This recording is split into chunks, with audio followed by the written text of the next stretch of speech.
beginilah seharusnya ibadah Natal. Jadi ibadah Natal itu adalah sebuah ibadah kita mengaturkan syukur sama Tuhan. Kita berterima kasih dengan Tuhan. Saya merasakan betul-betul tadi adalah sebuah ibadah yang mana di dalamnya mengandung yang namanya perayaan, ucapan syukur, terima kasih. Alkitab katakan di dalam 1 Tesalonika pasal yang kelima ayat 18, Alkitab berkata, mengucap syukurlah engkau dalam segala perkara, karena itulah yang dikehendaki Tuhan di dalam Kristus Yesus Tuhan kita. Jadi puji-pujian kita tadi Bapak Ibu luar biasa sekali saya rasa. Ya, terima kasih Pak. Luar biasa, satu celebration yang kita rayakan di tempat ini. Memang Bapak Ibu, temanya hari ini juga dari Efesus pasal yang pertama ayat 19 dan 20. Bisa di layar dibantu ayat ini. Efesus pasal pertama 19 dan 20. Halo. Saudara bersama dengan saya? Amin. Ya. Mana ini? Ini. Boleh kita baca sama-sama? Siap semua baca firman? Siap? Oke, 3. Ya. Dan bagi kita yang percaya. Ayat 20 yang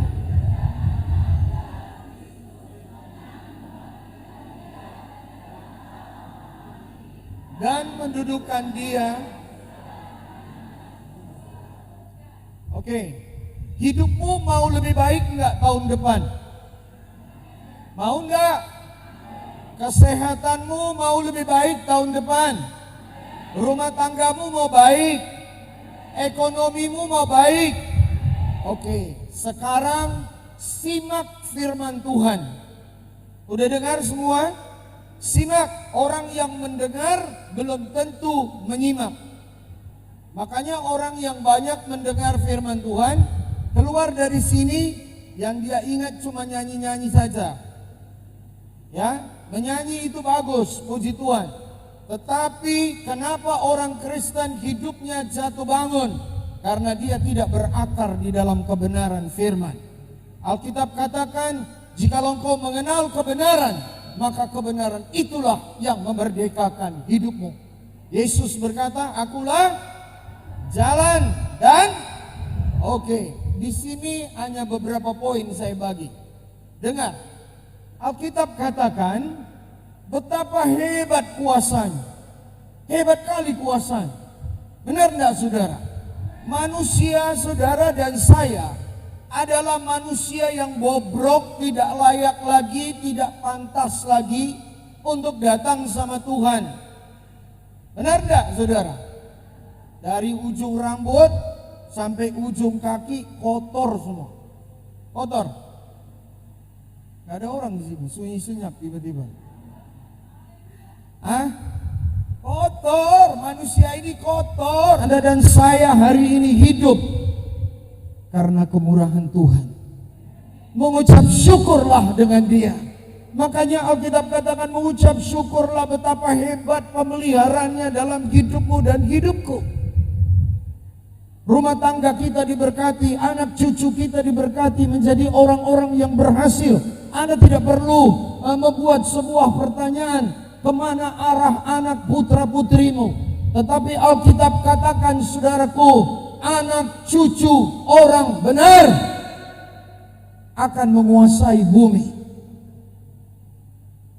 Hari ini nomor satu saudara, bukti kehebatannya, kita merayakan pesta Natal yang besar ini. Natal adalah sebuah pesta kemenangan. Kita tidak lagi merayakan Natal saudara bayi yang lahir. Kalau Anda sebagai orang Kristen melahirkan Natal tahun demi tahun, hanya merayakan Natal anak bayi yang lahir, itu sebabnya hidup kekristenanmu jatuh bangun. Itu sebabnya engkau tidak berakar di dalam kebenaran firman. Karena pengetahuan dan pengenalanmu akan Tuhan sangat dangkal. Hari ini kita merayakan Yesus yang hebat. Ada amin, saudaraku. Yesus yang hebat. Dia hebat. Itu sebabnya kau sudah melewati tahun 2020, 21, dan kita ada di penghujung 2022. Sebentar lagi kita akan memasuki tahun 2023. Oleh karenanya malam ini saudara mengerti dengan seksama. Nomor satu, jangan pernah tanggung-tanggung mengkagumi akan kehebatan Tuhan dalam segala aspek kehidupanmu. Kagumi Dia. Setiap langkahmu, kagumi Dia. Jadikan rumah tanggamu membuat orang lain terkagum-kagum karena Kristus ditemukan di antara rumah tanggamu. Apapun yang kau punya, itu adalah sebuah kepercayaan. Jadikan itu sebagai alat yang boleh dipergunakan Tuhan, sehingga nama Yesus dimuliakan. Bapak Ibu, nama yang luar biasa di sorga dan di bumi. Nama yang hebat. Anda bayangkan, setan seperti apapun dengar nama Yesus takut dia. Setan dari neraka sekalipun dia takut. Hanya nama Yesus. Karena nama itu terlalu hebat, saudara. Nama itu terlalu hebat. Dan malam ini pastikan dalam poin saya yang pertama, hebat kuasanya. Pastikan dia ada di dalam dirimu. Dalam perayaan Natal hari ini, kalau engkau menjadi orang yang berhasil dan sukses dalam hidupmu, dalam rumah tanggamu berbahagia, saudaraku, pastikan dia menjadi raja di dalam hidupmu. Kalau dia sudah menjadi raja, semua ini pinjam pakai di dunia ini, saudara. Kita tidak lagi tawar-menawar untuk Tuhan. Kita tidak lagi tawar-menawar untuk kerajaan Allah di bumi ini. Karena dia hebat. Itu sebabnya malam ini mengertilah dengan seksama bahwa dia hebat, sehingga hidupmu hari ini ada di dalam pemeliharaannya. Amin Bapak Ibu. Saya tertarik dengan tema ini. Betapa hebat kuasanya bagi kita yang percaya. Jadi kalau orang tidak percaya, Bapak Ibu, sebenarnya kata percaya di dalam bahasa Indonesia itu digunakan dengan kata identik dengan iman. Tetapi kata sebenarnya percaya itu bukan iman. Itu perlu kita mengerti. Tapi hari ini saya tidak bicara itu. Oke, kita bicara kata percaya dan iman. Dengarkan ini baik-baik. Kuasa Tuhan itu berlaku bagi orang yang beriman. Kalau engkau tidak beriman, kuasa Tuhan itu tidak jadi sama kamu. Saudara bersama dengan saya? Amin. Di belakang amin. Ya, puji Tuhan saudara yang mengikuti secara live. Tuhan memberkati saudara. Bapak Ibu, kata percaya, dengar baik-baik, nanti rugi. Ya, dengar baik-baik. Percaya.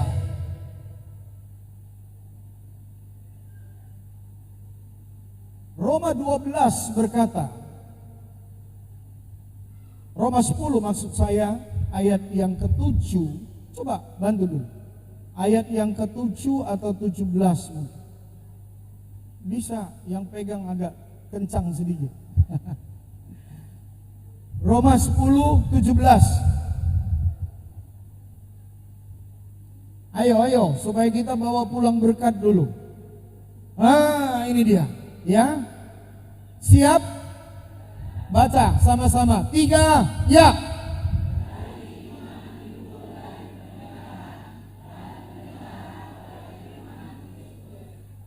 Iman timbul dari kita mendengar. Jadi apa yang kamu dengar itu penting.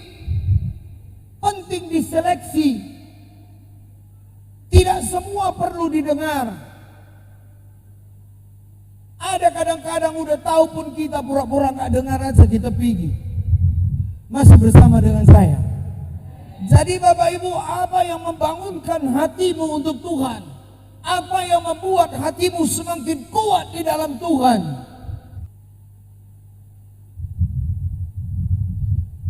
Kalau engkau memberikan telingamu untuk mendengar yang tidak perlu, masuklah pikiran-pikiran setan di dalam pikiranmu.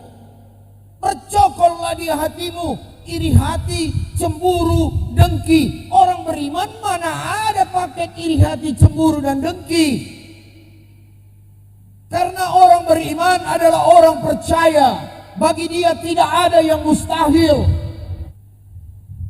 Haleluya. Haleluya. Jangan ada cemburu. Jangan ada iri hati. Jangan ada dengki. Kenapa? Kita orang beriman. Kita punya Tuhan yang hebat. Yang kita rayakan hari ini. Yang kita sebut adalah hari Natal. The day the King of Heaven sudah lahir. Pastikan dia bertumbuh, kembang, subur di hatimu. Maka jagalah hatimu dalam segala kewaspadaan. Karena dari hati inilah terpancar yang namanya kehidupan. Iman itu datang dari pendengaran. Kepada siapa kamu berteman hari ini, itu menentukan hari esok. Kepada siapa kamu berteman hari ini, itu menentukan masa depanmu. Kalau kau bergaul dengan pencemooh, maka demikianlah jadinya hidup. Oleh karenanya Bapak Ibu yang diberkati Tuhan, bukan hanya sekedar mengumbar kata-kata bahwa dia Tuhan yang hebat, tetapi engkau perlu mengalami memang dia hebat di dalam dirimu. Dia hebat di dalam ekonomimu. Dia hebat di dalam kesehatanmu. Dia hebat di dalam rumah tanggamu. Dia hebat terhadap anak cucumu. Apa yang dijanjikan dalam kebenaran firman, itu jadi dalam rumah tanggamu. Jadi kawan, hanya dibutuhkan iman. Iman sebesar biji sesawi. Saya pernah tanya kepada orang, kenapa Alkitab bilang iman sebesar biji sesawi? Kenapa tidak sebesar biji besi? Gak ada orang di sini. Biji besi kan lebih kuat. Inang, dengar ini baik-baik. Mana kuat biji sesawi sama biji besi? Aku tidak pernah lihat seumur hidupku biji sesawi. Jadi karena bolak-balik aku pergi Israel, adalah orang Yahudi di sana jadi kawanku. Setiap aku sampai, dikasihnya lah aku di satu plastik biji sesawi. Kecil kali, salah pegang hilang. Biji besi lebih hebat. Kenapa enggak biji besi, kata Tuhan Yesus? Karena di dalam biji besi tidak ada kehidupan. Mati. Itu sebabnya Alkitab bilang, jikalau kau punya iman sebesar biji sesawi, maka imanmu itu diharapkan Tuhan bertumbuh menjadi besar. Jangan udah 50 tahun umur jadi orang Kristen, gitu-gitu aja hidupnya. Enggak berubah-berubah, berantem, dicaci orang, balas lagi. Apakah engkau tidak percaya Tuhan yang hebat ini lebih jago berperang daripadamu? Strategi perangnya lebih hebat. Masih di sini? Bapak Ibu, iman itu datang dari pendengaran. Jadi kalau kau mau mengalami Tuhanmu yang kau rayakan hari ini itu hebat, nomor satu apa yang kamu dengar itu perhatikan baik-baik. Jangan biarkan pendengaranmu menyimpang daripada apa yang perlu engkau dengar. Ada amin? Nomor 2, jenis iman yang kamu perlukan. Ya, iman ada banyak jenis kan? Nah, ini hari kita bicara sedikit satu jenis. Masih di sini? Ya, aku nggak mau kalian pulang dari sini siang-siang. Betul. Capek-capek aku datang dari Medan. Jenis iman yang berikut, kalau kau mau mengalami Tuhan itu hebat. Satu hari para murid berkata kepada Thomas, Thomas, kami ketemu dengan guru. Thomas bilang begini, aku tidak percaya, dia bilang. Aku tidak percaya, lihat dulu, halo. Ngeri kali kurasa. Cobalah, Thomas ini dilihatnya Bartimius matanya yang buta disembuhkan. Betul enggak saudara? Tuhan Yesus pada masa dia hidup, di sekeliling dia ada pencuri. Jadi jangan kau pikir dalam gereja nggak ada pencuri. Halo? Ya jangan kau pikir nggak ada pencuri. Di gereja yang saya gembalakan sekarang, ratusan orang satu kali ibadah. Tetapi di mana-mana ada CCTV, dia lupa. Kadang-kadang ibu-ibu lupa diri, dia menyembah, tasnya taruh. Ada orang masuk gereja, apa motif dia? Kita tidak tahu. Betul enggak saudara? Saya tidak punya kesempatan lagi menyalam semua jemaat itu lagi seperti dulu. Tuhan Yesus aja kawan kerjanya pencuri. Siapa? Judas. Jadi jangan pikir, wah ini gereja. Tuhan Yesus kumpulannya banyak sekali. Ya, ada orang yang berambisi, ingin menggolkan nafsu ambisinya itu. Ingin nama besar. Benar saudara, jangan kamu pikir tidak. Makanya Thomas bilang, benar enggak saudara? Jadi jangan pikir, loh gereja gak ada orang berambisi. Omong kosong gitu semua. Kalau dia tidak kenal firman Tuhan, maka kelakuannya tidak benar. Yang bisa merubah hati manusia hanyalah kebenaran firman itu. Bukan titel, bukan status jabatanmu di gereja. No way. Bapak Ibu, dia bilang aku tidak percaya sebelum aku tusukkan jariku ini pada lubang paku. Ini imannya Thomas. Betul kan? Padahal tiap hari dia sama Tuhan Yesus. Saya dulu waktu anak muda, rumah saya tidak jauh dari kuburannya Rasul Thomas. Jadi di India ada satu tempat namanya Saint Thomas Mount. Jadi kalau setiap sore saya jalan kaki ke Saint Thomas Mount itu. Saya berdoa di situ setiap hari sore. Ya pada tahun 82 sekian 80-an. Bapak Ibu,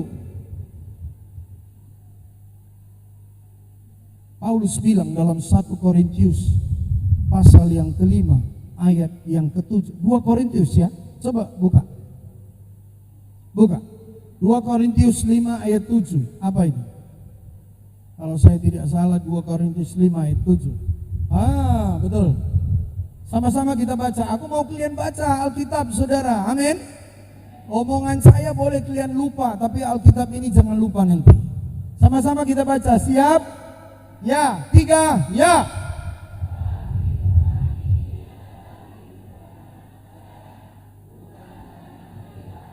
Thomas karena apa? Dia bilang gak percaya aku sebelum kutusuk. Ini jenis imannya bertolak belakang dengan ini. Paulus bilang, aku hidup karena percaya bukan karena melihat. Halo? Berapa banyak di antara saudara hari ini, karena kitab Markus juga bilang dalam pasal yang ke-11, apa saja yang kamu minta dan kamu doakan, lalu gimana? Percaya. Ini jenis iman juga, benar enggak saudara? Ini jenis iman sebelum terjadi. Haleluya. Amin. Ketika engkau berbicara, malaikat dari sorga turun mengeksekusi perkataanmu itu. It's a faith. Imanmu, saudara. Imanmu. Imanmu. Imanmu. Saya tahun 2022-21, saya dianugerahkan Tuhan membangkitkan 2 orang mati. Saudara bersama dengan saya. 1 di rumah sakit Imelda Medan. 1 lagi jam 2 pagi atau jam berapa pagi, sudah taruh tilam, orangnya sudah pakai baju putih, sudah lipat tangan begini. Opung itu nangis-nangis telepon saya. Papa datang, Papa datang. Memangnya aku datang bisa bangunkan dia? Aku tak perlu di sana pun, kalau engkau pun di situ sama ajanya. Iman adalah sebuah prasarana. Betul enggak, saudara? Prasarana yang tidak mungkin menjadi mungkin. Tadi saya cerita sama Inang sama istri Pak Aritonang. Baru-baru ini ada satu anak gadis, payudaranya itu bau busuk. Baunya nggak ketolong. Anda bisa nonton itu di YouTube. Saya tidak tahu udah keluar atau belum. Ya. Tuhan anugerahkan saya doa dia. Dokter bilang dia cancer. Doain dia. Waktu dia jatuh bau busuk.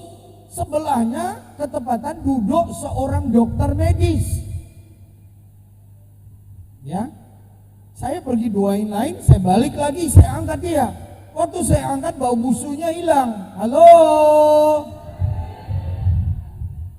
Siap-siap, bentar lagi kita nyanyi. Aku nggak lupa, percaya saja. Bapak Ibu, waktu saya angkat, saya nggak cium bau busuknya lagi. Jadi saya bilang sama perempuan ini karena dia mahasiswa. Saya bilang besok kamu balik ke rumah sakit. Dokter yang memvonis kamu bilang kamu sakit kanker. Kamu pergi periksa balik. Dia pergi. Ketemu dengan dokter itu. Setelah diperiksa-periksa dokter itu kebingungan. Ini gimana ini, gua yang bilang dia sakit nih. Dokter periksa sana periksa sini. Nggak jumpa lagi. Dia bilang udah kamu diopname katanya. Dokternya penasaran, nggak kasih dia pulang, opname ambil darah di laboratorium, segala macam darah diambil. Akhirnya 3 hari di rumah sakit. Setelah ada 3 hari, dokternya bilang tidak ada kanker lagi di dalam dirimu katanya. Man, that is faith, itu iman. Jadi iman pertama itu muncul dari pendengaran. Iman kedua, kamu percaya, bukan sudah lihat baru percaya. Ada banyak orang, lihat dulu lah aku percaya. Itu bohong. Betul nggak? Lakiku nggak berubah-berubah, makanya banyak perempuan ini kan. Lakiku kalau gereja nggak mau dia, anakku pun juga udah nggak mau lagi sekarang. Berapa banyak waktumu menangis di kaki Tuhan untuk suami dan anak? Doamu bila dengan yakin didoakan, sangat besar kuasa. Amin Bapak Ibu. Iya, jenis kedua itu iman itu tidak melihat, namun walaupun Anda lihat, oh kankernya masih ada, dia masih lumpuh, stroke. Aku kadang-kadang lihat orang stroke, ku tendang kakinya sih. Palak kali aku lihat stroke. Masih di sini? Iya. Anda kalau nonton di YouTube itu banyak saya tendang orang. Enggak saya doakan. Yang saya tendang bukan dia, setan di balik stroke-nya itu tak tendang. Tapi kau ya. Semakin dia bilang nggak bisa jalan Pak, nggak bisa dia datang pakai tongkat begini-begini. Kan Tuhan yang hebat, betul enggak? Hah? Tuhan Yesus itu hebat. Hebat dia. Semalam ada anak gadis, paru-parunya infeksi. Jadi jalan sedikit gini sesak napasnya. Nggak bisa jalan lagi. Saya bilang jalan Inang, aku bilang. Nggak bisa jalan Pak, nggak bisa jalan. Kau mau jalan atau mau aku tendang kau, aku bilang. Nggak ada orang di sini. Nggak bisa Pak, nggak bisa. Ini si Tenov, ada fotonya itu Tenov. Ada. Dia bilang nggak bisa, aku nggak suruh dia jalan. Lari kau, aku bilang. Nggak bisa Pak, tahu aku kau nggak bisa lari. Tapi sekarang kau dengar cakapku. Masih di sini. Lari, sudah lari dia baru. Enak kali napasku Pak, katanya. Yang buat dia sembuh siapa? Yesus yang hebat. Betul enggak saudara? Yesus yang hebat. Aku nompreng jadi hebat. Masih di sini? Jadi Bapak Ibu, jenis iman berikut itu tidak melihat namun percaya. Hidup ada tantangan. Hidup ada kebutuhan. Kita harus hadapi hidup ini. Orang di luar sana juga berjuang. Sama seperti kita juga berjuang. Jangan pernah menyerah. Karena tantangan hidup yang kau hadapi, engkau bukan seorang diri. Engkau menghadapinya bersama Tuhan.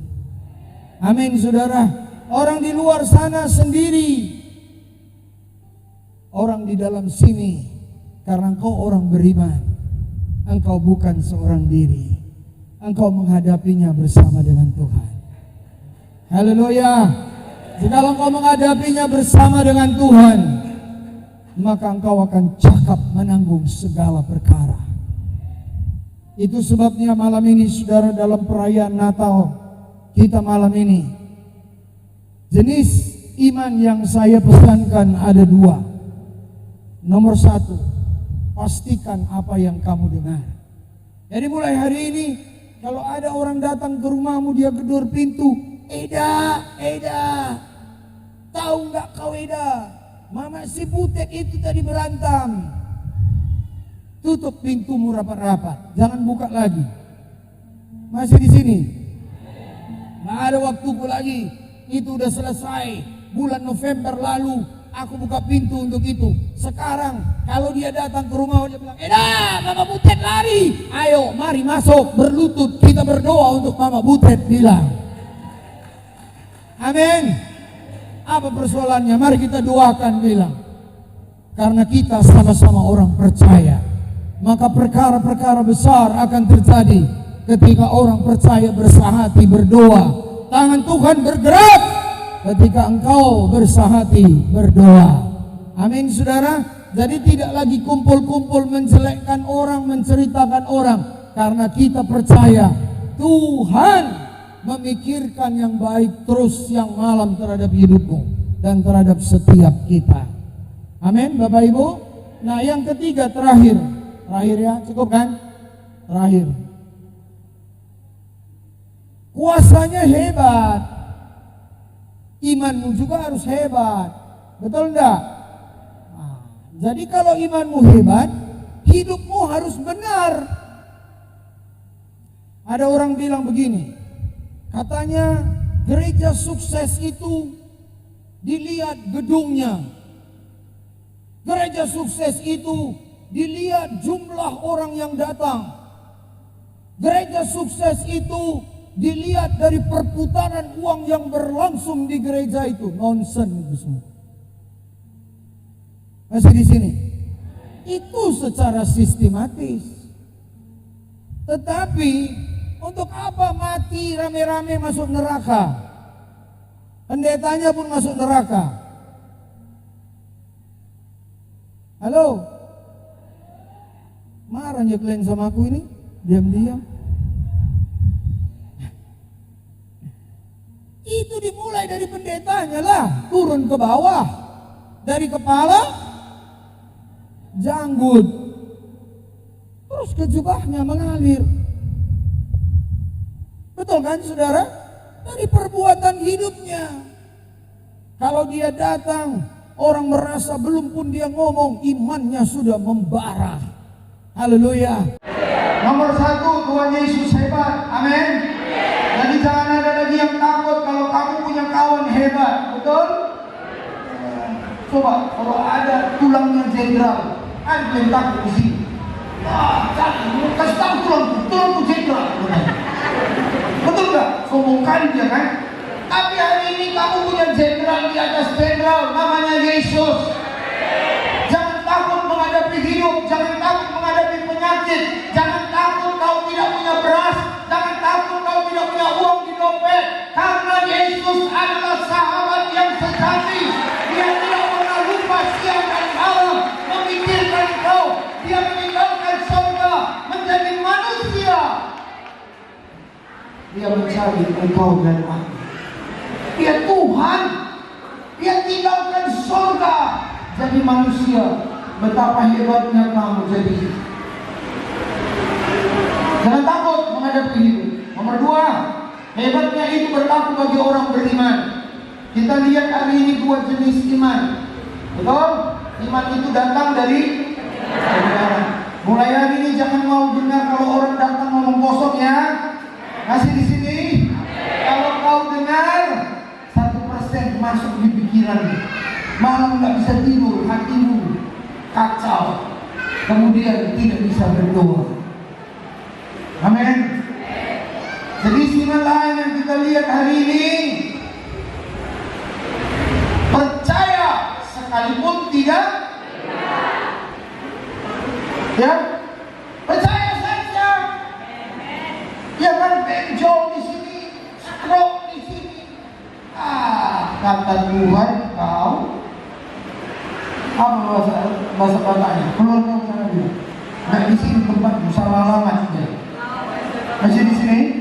Ini salah alamat dia. Ini kan dalam diri kita ada roh Tuhan. Masa penyakit juga di sini?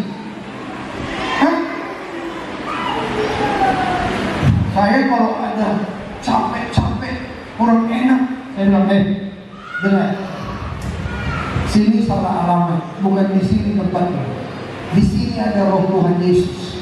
Tidak mungkin 2 raja dalam satu kandang. Masih di sini. Pilih, kau mau tersiksa atau keluar baik-baik. Silakan pilih jalannya. Amin, saudara. Haleluya. Saya kira sampai di sini. Kiranya Tuhan memberkati saudara.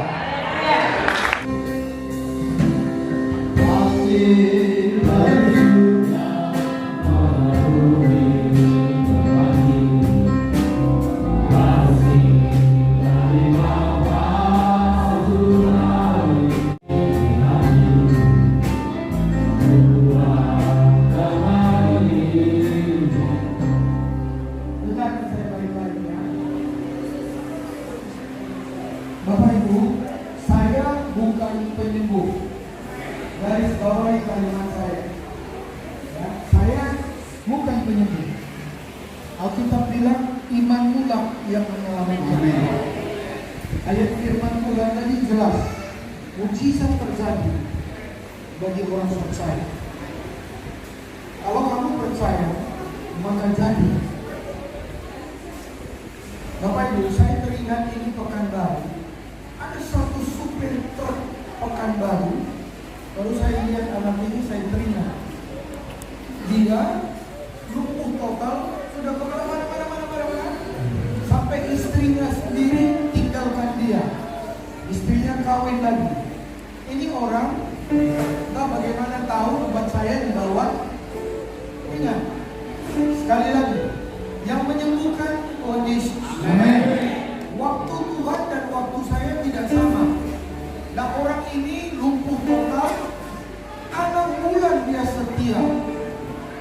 Setelah itu Tuhan sembuhkan dia supir truk balik. Ya, jadi saya tidak ada apa-apanya. Jangan pikir, wah itu imanmu kepada firman Tuhan Yesus. Oke, siap semuanya? Firman itu yang menolong kita. Mari ada hamba Tuhan siapa di sini? Mari teman-teman saya. Mari. Dan dipulihkannya Tuhan. Amin.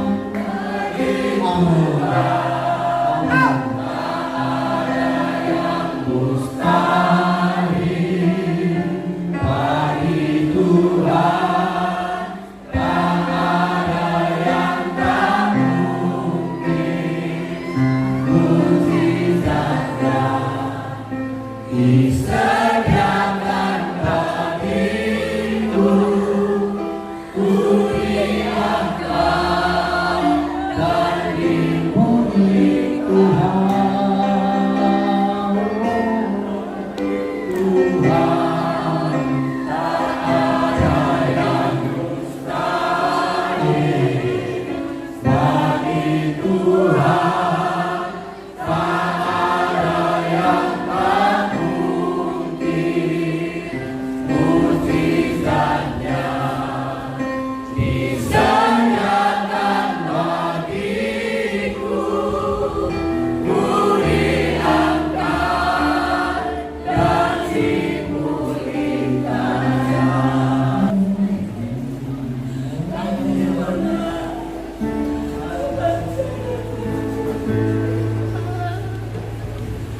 Kau jadikan hidupku